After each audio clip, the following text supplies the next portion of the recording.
How's it going, everyone? I'd like to welcome you to my very first video on zombies in quite some time, and that's for good reason, because it's been a week since the release of Black Ops 6, and more importantly, Black Ops 6 Zombies. I've put in nearly a whole day's worth of playtime already into zombies, thanks to my genius idea to take the weekend off from work, which ended up working out. Get it? Get it? After playing a lot over the weekend, I can confidently say that Black Ops 6 Zombies is a great game, and if nothing else, it's at least an objectively better and upgraded version of Cold War Zombies, which was a game I thoroughly enjoyed, so it's no surprise I'm having a great time already. Now yes, the game is great, but I would be lying my ass off if I told you it was perfect, because it isn't, and it definitely has its flaws within the gameplay and the general mechanics, but the great heavily outweighs the bad in this situation. And with that being said, let's get right into everything I like about this game. And I'd like to start off by first saying thank you. Thank you to all the haters of Liberty Balls who are currently tossing in their graves right now because Liberty Balls isn't balls anymore. And it never was.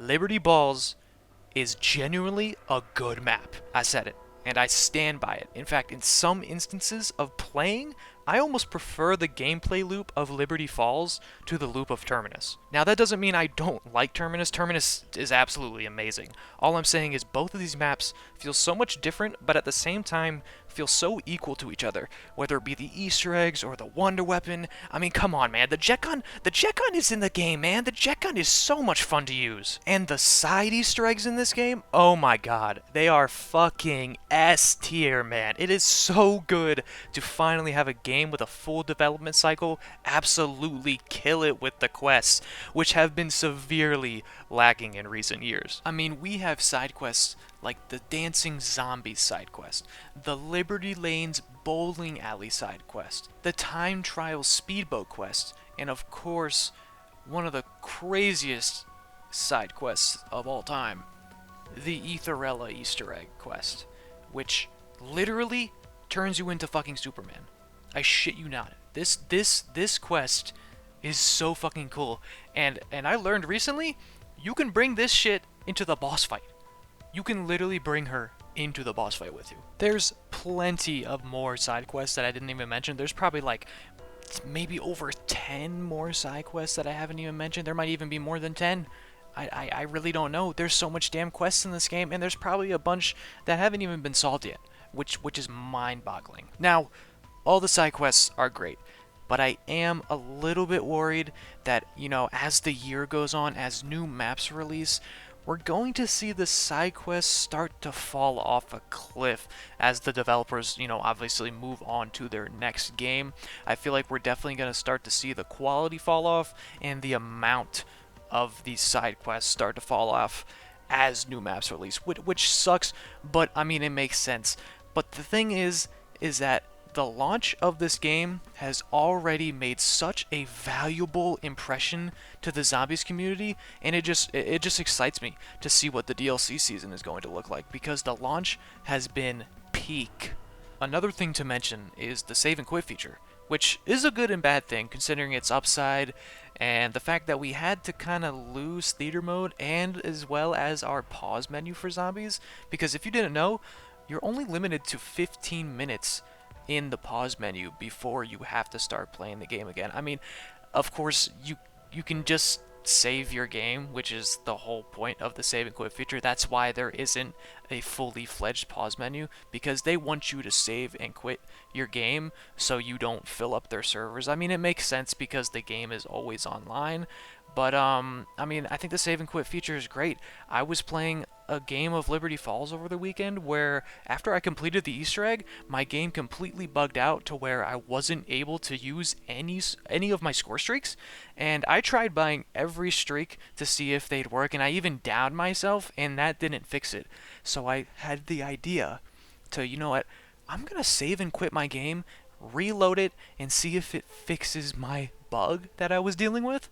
And it did. It actually worked. I loaded up the game and I was able to use my Mangler injection, and I was so happy. So if you're ever dealing with some kind of bug or glitch inside your game, use the save and quit feature, reload your game, and it might actually fix your issue like it did for me. Also, we need to talk about the new augment system, and I think the augment system is wonderful. Now, it may be a little buggy currently with how the XP rates are working, but hopefully Treyarch shapes that up over the next few updates, because right now, in the current state of the game, it does take a little while to unlock these things. Gone are the Cold War skill tiers where you used to be completely overpowered once you had everything unlocked, and now comes this new system which, while it is very similar, it works a whole lot different, and it mainly thrives by giving the players multiple different choices to how they want to play the game, which was something the skill tier system lacked. One more thing to mention before we start talking about the Terminus main quest is something I meant to bring up earlier, but guys, if you're a Zombies OG, you already know that our boy Kevin Sherwood is back, and he is bringing some absolute heat already in Black Ops 6 Zombies, man.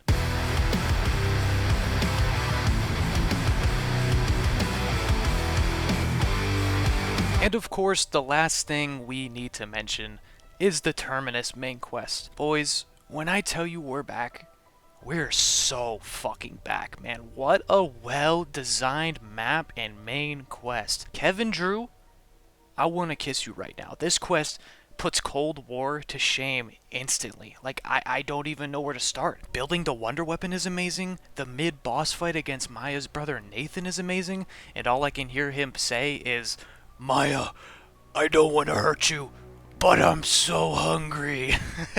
And of course, it wouldn't be such a good Easter egg if it didn't close out with an absolute bang with one of the most intense Treyarch boss fights of all time. I mean, this Kraken boss fight is amazing. It is so fucking cool. I was so terrified going into this boss fight for the first time, and I was actually luckily able to complete it on my first try.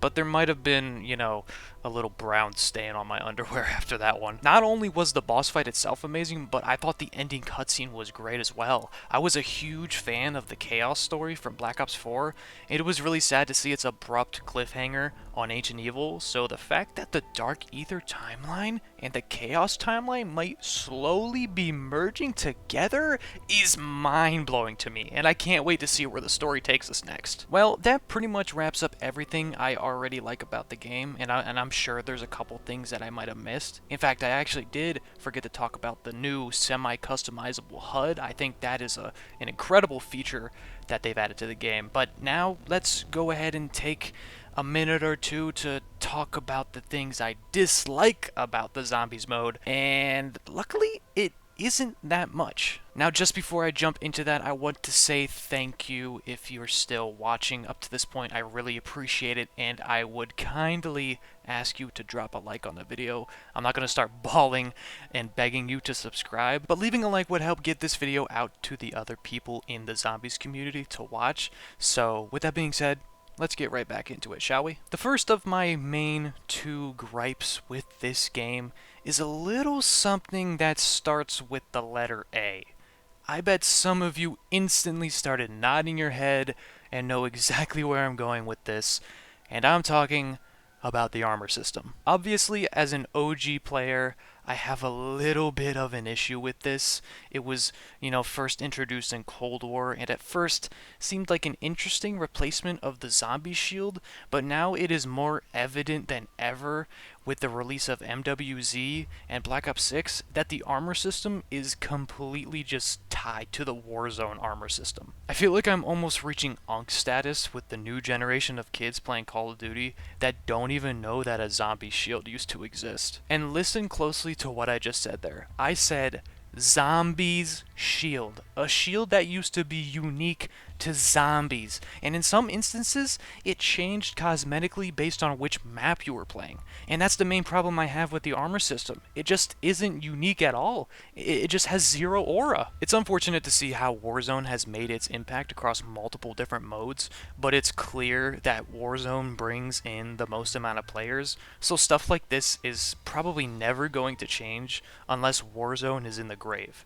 So I'm trying my best to come to terms with the armor system system, knowing it really isn't gonna be going anywhere for the foreseeable future. One feature I'm desperately asking for with the armor system in Zombies is this year you can upgrade your armor via a wall buy. So you have tier 2 and tier 3 armor vests that you can purchase, but unlike a wall buy where you can buy extra ammo from it, you cannot buy extra plates from these armor wall buys. And that's something that I think that they should definitely implement. Having an extra way to purchase plates instead of using salvage for them at the crafting bench is a must for me. And you know, all they gotta do is make it so if you have a purchased armor vest, you can just go up to that wall buy and purchase plates with essence for like 250 or 500 points. It would just give players another choice for how they want to acquire plates, because sometimes the zombie loot spawns just aren't enough, and sometimes you just run out of salvage at the worst time possible. And lastly, my second gripe is pretty much everything past round 25 in this game. If you've gone past round 25, I think you know exactly what I'm talking about.